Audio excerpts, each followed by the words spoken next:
Teman-teman semuanya, Assalamualaikum warahmatullahi wabarakatuh. Waalaikumsalam warahmatullahi wabarakatuh. Waalaikumsalam. Terima kasih Teh Feby dan Mbak Devi yang udah join pada kesempatan siang hari ini. Kita akan bicara sesuatu yang mungkin ini eh jadi pertama kali aku denger kalimat ini waktu acara MMBC-nya Bosman sih, Teh. Jadi Ya, ya, ternyata kata Einstein, eh imajinasi itu lebih penting daripada pengetahuan gitu ya. Karena eh kalau apa tuh namanya? Kalau kita bicara tentang imajinasi itu kan eh menurut menurut Einstein gitu ya. Pengetahuan itu kan hanya bisa menjelaskan apa yang sudah ada gitu. Tapi benar. imajinasi itu justru bisa menciptakan apa yang belum pernah ada gitu. Nah, ini kan Betul. sesuatu yang menarik sekali dan relate banget dengan apa yang selama ini menjadi concern Abundant Revolution gitu ya. Teh Feby selalu Yes, mengajarkan untuk membuat video di dalam pikiran, di dalam ya, kepala, dan lain sebagainya gitu. Oke Teh, kita berangkatnya dari sini ya, kekuatan sejati dari imajinasi gitu. Karena lagi-lagi sesuai yang disampaikan Einstein tadi, imajinasi itu lebih penting daripada pengetahuan. Silakan Teh Feby, mungkin bisa di breakdown. ya, betul sekali Mas Hendra. Jadi salah satu yang diungkapkan oleh Einstein itu memang luar biasa Mas Hendra. Kalau kita bicara abundant revolution, itu salah satu kekuatan terbesarnya selain bab satu. Bab satu abundant revolution itu adalah siapa dirimu. Tapi kekuatan lain untuk manifestasi itu adalah quantum gem. Ya, atau lompatan kuantum. Nah, cerita kuantum gem itu sebetulnya Mas Hendra banyak sekali terinspirasi dari apa yang tadi disebutkan sama Albert Einstein itu tentang kekuatan imajinasi gitu. Jadi quantum gem itu menceritakan tentang eh, bagaimana kita bersyukur terhadap sesuatu yang belum ada di tangan. Artinya, sesuatu yang belum ada di tangan itu kan sesuatu yang masih realitanya ada di masa depan. Ketika kita bicara masa depan, itu kita bicara your imagination gitu. Bahwa pikiran ini, getaran di dalam vibrasi pikiran ini, tapi yang paling lebih kuat itu adalah dominan energi di belakang pikiran ini, atau latar belakang di belakang pikiran ini. Itulah yang mendorong imajinasi itu melampaui pikiran, melampaui realitas saat ini. Bahkan beyond everything gitu, melampaui apapun. Imajinasi itu bisa mencetak sebuah gambar, mencetak sebuah realita baru yang sesungguhnya itu belum terjadi sekarang gitu. Jadi Mas, Allah itu maha luar biasa baik sekali Mas Hendra kepada kita. Dia menciptakan perangkat yang namanya otak dan memberikan juga perangkat di dalamnya yang namanya pikiran. Nah, dua perangkat ini menjadi satu untuk menciptakan segala apapun yang kamu inginkan become your reality now. Jadi caranya itu memang dengan cara your imagination, make your imagination in your mind atau buat gambar, video di dalam pikiran kamu. Tapi kalau cuma sekedar melemparkan gambar imajinasi aja, itu baru merequest ke semesta, Mas. Oke, oke. Kekuatan utamanya itu sebenarnya tidak hanya di imajinasinya itu, Mas. Kalau di imajinasi itu kita bicara baru satu arah ke sana ya, kita merequest goals gitu istilahnya, imajinasi apa yang kita mau itu terjadi. Tapi kunci selanjutnya yang membuat itu terjadi di dalam realita kita itu adalah rasa, your Hmm, feel ya. Itu adalah your vibration, vibrasi rasa hatimu. Nah, yang membuat pantulan imajinasi ini menjadi realita di tangan, itu adalah rasa bersyukur yang dalam. rasa bersyukur, vibrasi bersyukur, atau di dalam Abundant Revolution itu dibilang bahan bakar roket emas, Mas, kita sebutnya. Jadi Mm-mm. ada bahan bakar untuk menciptakan itu semua, yaitu feel, rasa bersyukur yang teramat sangat dalam bahwa kita sudah menerimanya gitu. Lalu kita realitakan itu berjalan menuju ke realita kehidupan kita itu pakai rasa bersyukur, pasti kita akan menerimanya. Itu Hmm. rumusnya.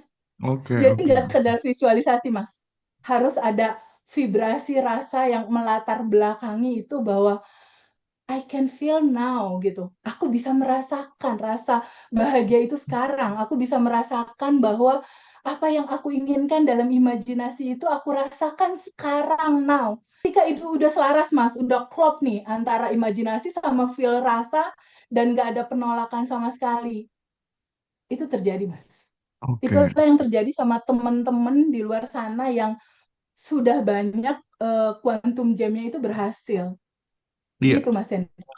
jadi buat teman-teman ya, khususnya yang lagi ikut live TikTok mungkin yang belum tahu Abundant Revolution ya, eh banyak banget teman-teman yang berhasil manifestasi itu super duper deh pokoknya ya. Nanti bagi teman-teman yang mau join untuk kelas offline ada di tanggal 23 Agustus ya Teh ya. dua Ya, puluh tiga 23 Agustus Agustus. pagi itu kelas offline, sorenya reuni spesial Bandan Revolution bersama Teh Feby dan Pawayan Mustika. Terus untuk reuni itu teman-teman nanti juga bisa ikut Zoom ya.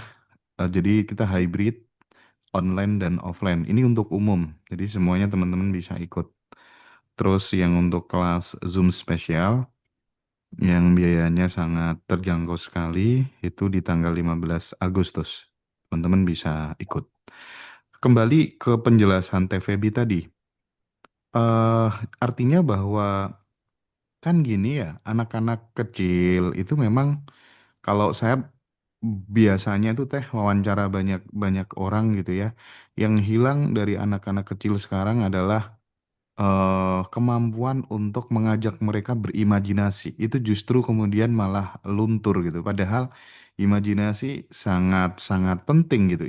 Imajinasi itu kan merupakan tempat jiwa untuk mencicil takdir sebelum realita mengizinkannya untuk hadir kan. Nah, makanya ini sebenarnya yang penting untuk diajarkan kepada anak-anak kita gitu. Kalau TVB sendiri bagaimana ini ngajarin anaknya tentang urgensi dari imajinasi ini? Kalau aku itu udah jadi daily habit setiap malam, Mas Hendra. Jadi anak-anak aku ini kan yang masih kecil-kecil itu ada Rara 10 tahun itu udah mulai aku ajarin Quantum Jam.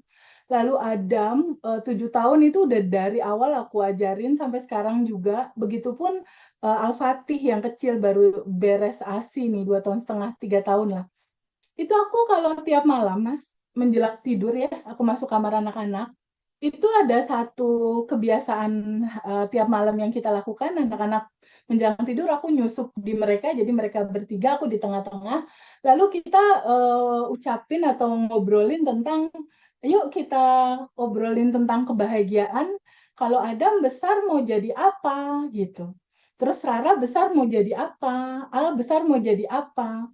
Kalau Adam udah bisa bilang bahwa aku mau jadi Jenderal TNI pilot Angkatan Udara gitu, si Al yang kecil itu juga udah bisa bilang aku mau jadi polisi militer gitu. Kalau Rara, oh dia mau live TikTok, mau sosmed-sosmed kayak gitu. Jadi dari kecil aku udah kasih gambaran ke mereka masa depan mereka seperti apa, terus aku biarkan mereka liar berimajinasi gitu. Dan kalau setiap malam aku selalu untuk ajak ngobrol mereka, hari ini ada kebahagiaan apa yang mau kita sampaikan sama Allah dan semesta bahwa hari ini tuh indah banget gitu. Kalau Rara Adam itu biasanya cerita gitu. Hari ini aku seneng tadi aku ikut donasi sama ibu misalnya. Adam tadi aku seneng bu, tadi aku nraktir teman misalnya. Kalau Al ya bahasa bayi gitu. Dan itu setiap malam. Aku ajak mereka ngobrol, berkomunikasi seperti itu. Dan itu memang harus dari awal, Mas. Kalau Iya. untuk anak-anak biar mereka juga apa ya dikasih kebiasaan untuk free will mereka atau mereka menentukan rasa hati mereka mau apa, gambaran imajinasi mereka seperti apa itu nggak pernah aku batasin. Terus Mm-mm. terutama kalau buat belanja atau apapun itu aku nggak pernah batasin. Aku selalu dari awal bilang kamu eh, makhluk Allah yang paling disayang sama Allah, kamu udah kaya, kamu berkelimpahan. Aku udah ngomong gitu dari awal sama anak-anak, sama Hmm. Rara, sama Adam udah kayak gitu. Udah mulai dikasih tahu gitu bahwa sejatinya dia itu udah yang bahagia dan berkelimpahan. Karena memang itu Mas, sesungguhnya yang harus kita kenali dan harus kita tahu kita hidup di dunia ini, hak hidup semua orang itu bahagia dan berkelimpahan. Dan kita harus pulang balik ke sana Mas, ke tempat sejati awalnya kita gitu. Kegembiraan, kebahagiaan, dan kelimpahan. Dan itu akan kita ceritakan tanggal 23 Agustus 2025 nanti Mas di Yogyakarta. Iya, oke. Jadi nanti teman-teman eh yang butuh untuk ditemanin berproses, dibimbing bersama-sama, itu nanti silahkan hadir di Hotel Ambar Rukmo Yogyakarta.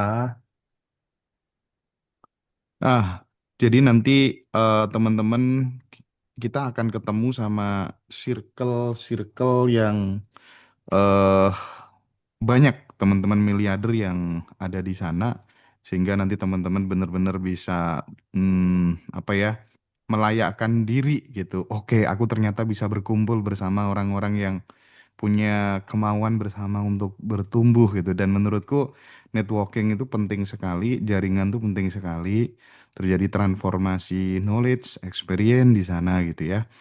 Silahkan eh offline dan online sampai detik ini udah ada 160 lebih yang daftar. Jadi teman-teman nanti silahkan diamankan seat yang tersisa gitu. Nah, Teh, kembali lagi soal imajinasi ya.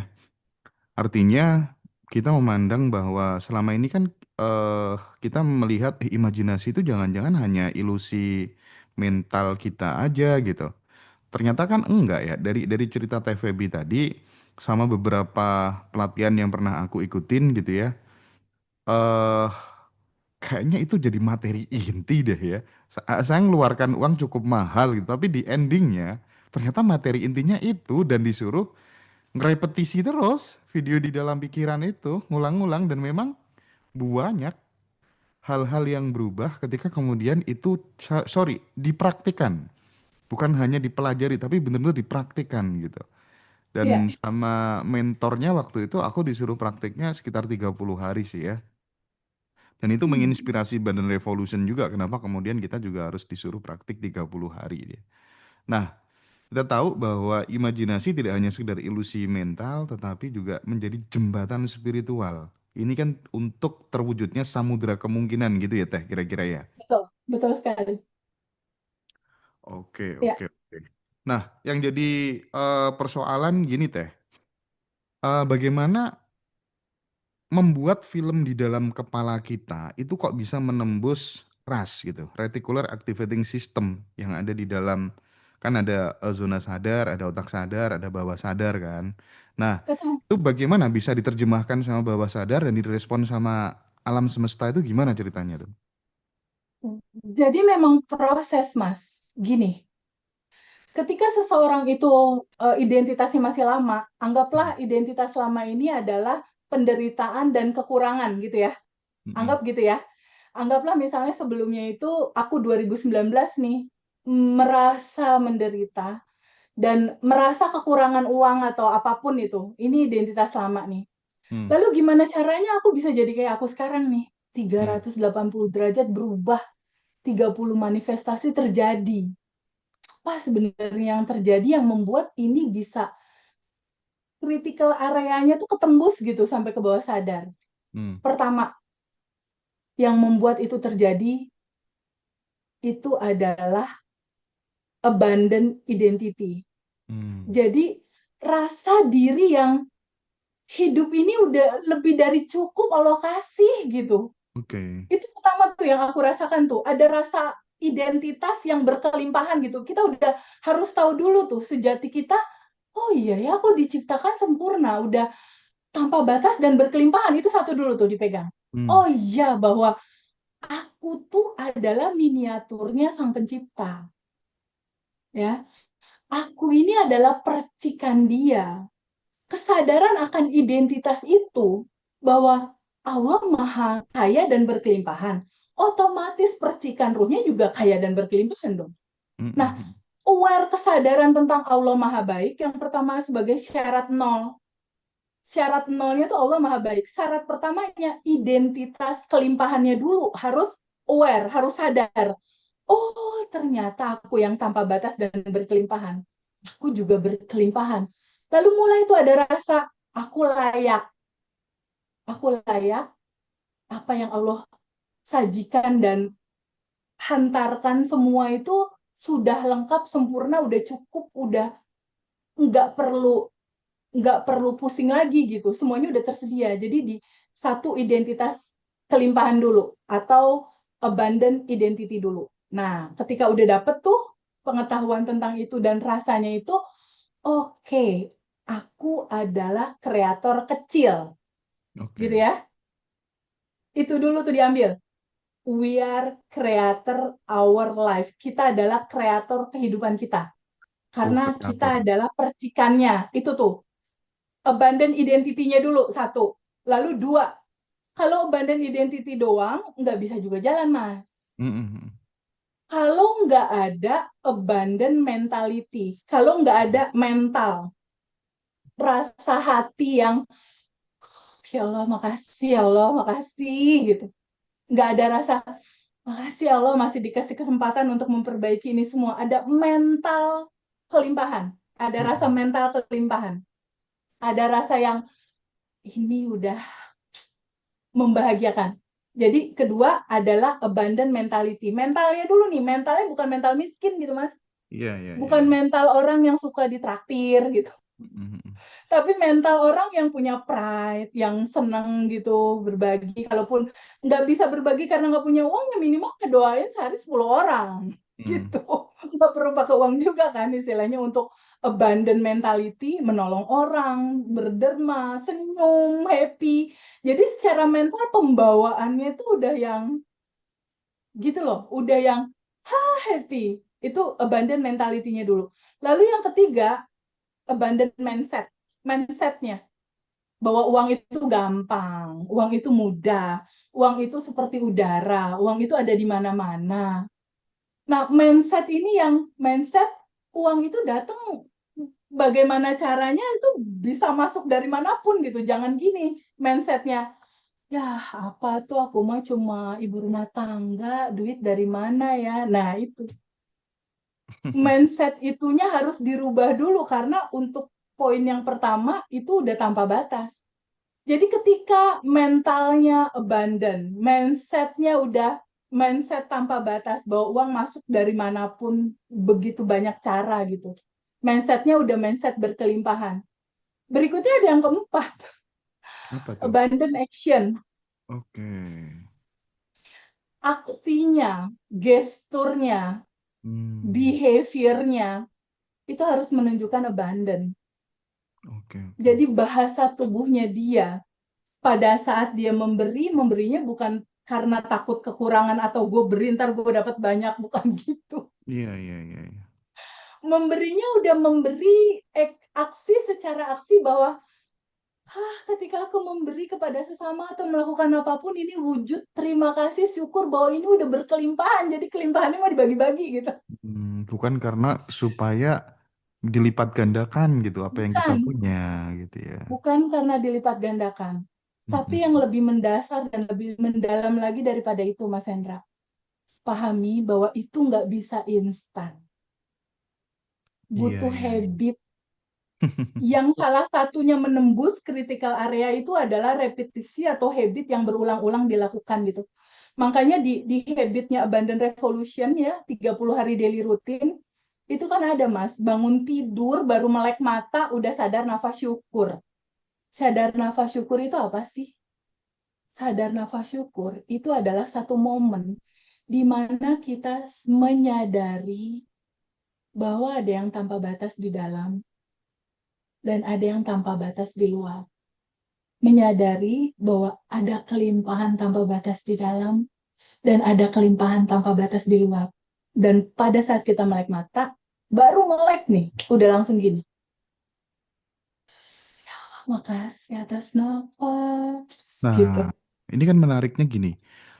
Ketika kemudian kita sadar nafas syukur gitu, artinya kan kita terhubung langsung kan dengan sumber Terkoneksi. dari segala sumber gitu. Konsekuensi logis ketika kemudian kita terkonek, terhubung langsung dengan Tuhan, dengan semesta, maka ini akan berimplikasi positif terhadap inspirasi, terhadap guidance dari dalam. Itu yang kemudian membuat langkah kita menjadi lebih mudah gitu ya, kira-kira ya. Betul, Mas. Karena sejatinya gini, Mas. Sejatinya gini. Kita ini kan percikan ruhnya ya. Percikan dari ruhnya Allah yang tanpa batas dan berkelimpahan, gitu kan. Allah itu meminjamkan sifat-sifatnya kepada kita. Kalau Allah punya sifat kasih sayang, Mas Hendra punya sifat kasih sayang nggak? Iya dong, Punya. Ya. Kalau Allah punya sifat maha memberi, Mbak Devi punya sifat maha memberi nggak? Punya. punya dong. Punya dong. Punya kan? Esensinya adalah Mas Hendra, Mbak Devi, dan Feby diizinkan untuk mengalami pengalaman sifat-sifatnya Allah. Ketika Mas Hendra ada rezeki, terus Mas Hendra kan suka transfer ke rekening yatim aku tuh. Ketika Mas Hendra transfer ke rekening yatim, bukankah Mas Hendra punya pengalaman Tuhan ya? Punya pengalaman Allah ya dalam memberikan itu untuk anak-anak yatim. Esensi hidup kita itu adalah yuk sadar untuk terbuka. Ini ada yang tanpa batas di dalam. Hmm. Di dalam ada yang tanpa batasnya kamu. Kegembiraan, kebahagiaan, kelimpahan. Oke. Yuk alami sama-sama, yuk sifat-sifatnya dia yang memberi, ya bahagia, yang memberikan solusi, yang memberikan inspirasi, yang memberikan jalan keluar. Itu kan sifat-sifat Allah semua, Mas, lewat tubuh kita. Iya, iya, Teh. Hmm.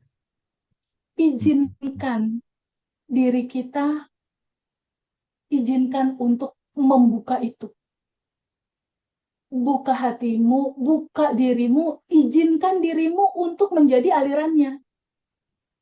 Izinkan diri kamu untuk dialirinya, dialiri kasih sayangnya, dialiri petunjuknya, dialiri segala apapun, ide-ide apapun yang Allah mau mengaliri sifat-sifatnya lewat Mas Hendra, lewat Mbak Devi, dan lewat aku gitu. Ketika Mbak Devi tolong teman-teman rilis atau menerima melepas bagasi emosi, bukankah saat itu Mbak Devi lagi ngalamin pengalaman sifat-sifatnya Allah yang maha memberi solusi ya, maha membebaskan ya. Bukankah sebetulnya itu tujuan hidup kita? Bahwa jin dan manusia semata-mata diciptakan untuk beribadah kepada Allah. Hmm. Cara beribadahnya tuh dengan cara abundant action itu. Oke, Tapi oke. kalau semua itu terjadi, kalau Mas Hendra udah mendelivery nih jadi kanal yang menjembatani banyak orang, Mbak Devi atau mungkin aku, kitanya kan juga nggak ada nih. Yang ada kan cuma aliran dia doang. Iya, iya, iya, iya, iya. Betul sih. Itulah sebabnya ilmu kosong ya, mengosongkan emosi, mengosongkan keinginan, mengosongkan bagasi-bagasi emosi yang menutupi kelimpahan dan mengosongkan ego, gue nih yang hebat, gue yang keren. Nggak ada, kosongin aja. Ilmu kosong itulah yang terjadi di Abundant Revolution kan, Mas Hendra.